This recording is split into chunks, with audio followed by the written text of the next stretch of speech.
উপস্থিত আছেন বাংলাদেশের কমিউনিস্ট পার্টির সাধারণ সম্পাদক রুহিন হোসেন প্রিন্স। আপনাকে স্বাগত। ধন্যবাদ আপনাকে। আমাদের সাথে আরও উপস্থিত আছেন বাংলাদেশ জাতীয়তাবাদী দল বিএনপির প্রশিক্ষণ এবং গবেষণা বিষয়ক সম্পাদক ABM মোশাররফ হোসেন। আপনাকে স্বাগত। আর কথায় বলা হয়েছে যে সেকেন্ড রিপাবলিক প্রতিষ্ঠায় গণপরিষদ নির্বাচনের মাধ্যমে নতুন সংবিধান প্রণয়ন করা হবে। এখন আমার মতো সাধারণ মানুষের কাছে সেকেন্ড রিপাবলিক বা গণপরিষদ নির্বাচন এই জিনিসটা নতুন। কমিউনিস্ট পার্টির সাধারণ সম্পাদক রুহিন হোসেন প্রিন্স, আপনার কাছ থেকে একটু জানতে চাইব, কেন গণপরিষদের কথা বলা হচ্ছে, কেন সেকেন্ড রিপাবলিকের কথা বলা হচ্ছে? এরপর যাব মোশাররফ। ধন্যবাদ আপনাকে। আমার মনে হয় যে আপনি সূচনায় বললেন যে আজকে আমাদের রাজনৈতিক অঙ্গনে এই দুইটা পয়েন্ট আলোচনার বিষয়, কিন্তু আমি কিন্তু জিনিসটাকে একটু অন্যভাবে দেখতে চাই।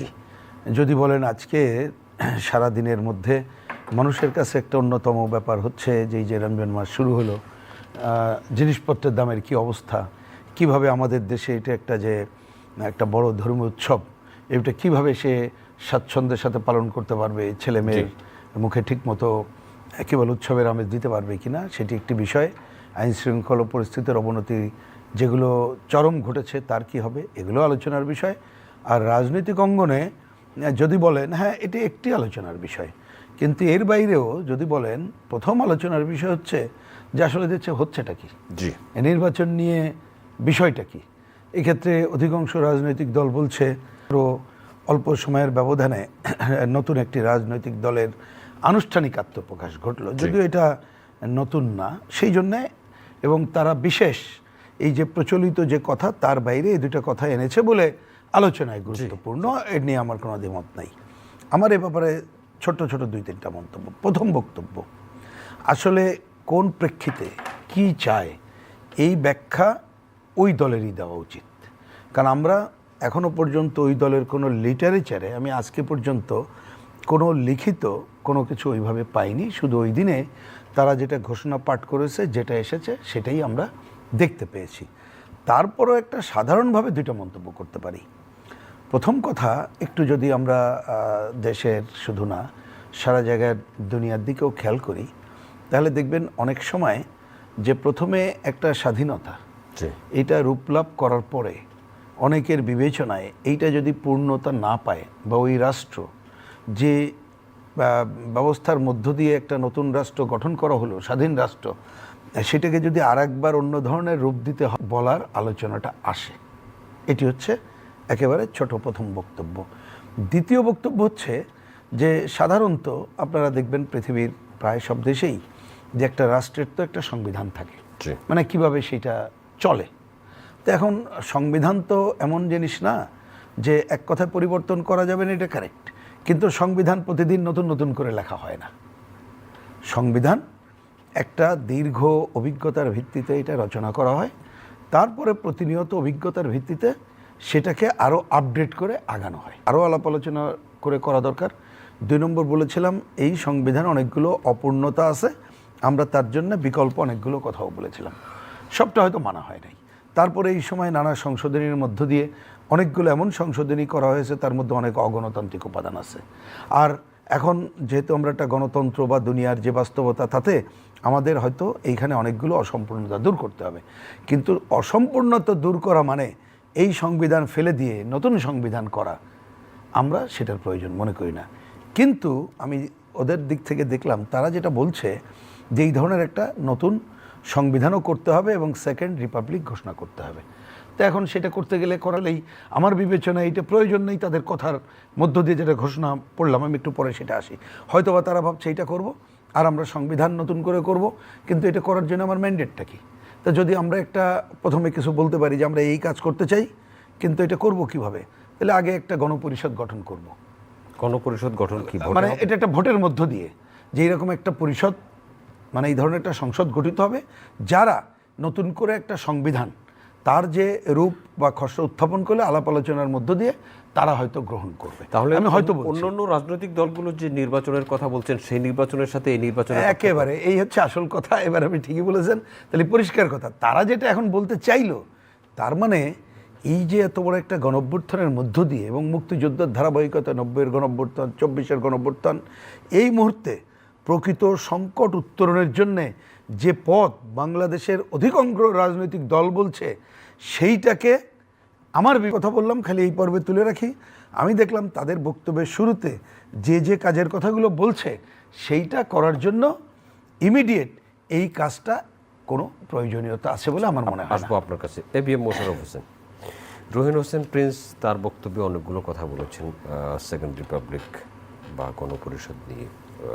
এখন আপনি বাংলাদেশ জাতীয়তাবাদী দলের একজন কেন্দ্রীয় সদস্য, বাংলাদেশ জাতীয়তাবাদী দলেরও পৃথক বক্তব্য আছে। আমি সেই জায়গা থেকে আপনার এই বিশ্লেষণটা শুনতে চাই। ধন্যবাদ আপনাকে, ধন্যবাদ আমার শ্রদ্ধেয় প্রিন্স ভাই এবং চ্যানেলের দর্শক। আপনি যে কোনো প্রত্যাশা বাস্তবায়ন করতে হলে জনরায়টা দরকার। তা আপনি এই যে সেকেন্ড রিপাবলিক চান, আপনার ভিত্তিটা কি? কে আপনাকে এই রায় বাস্তবায়নের অধিকার দিয়েছে?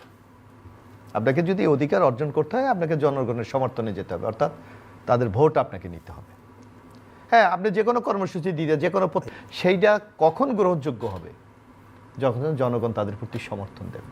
বাংলাদেশে বিদ্যমান একটি কনস্টিটিউশন আছে বর্তমানে, আপনাকে তো বর্তমান সেই কনস্টিটিউশনের আওতায় আপনাকে থাকতে হবে।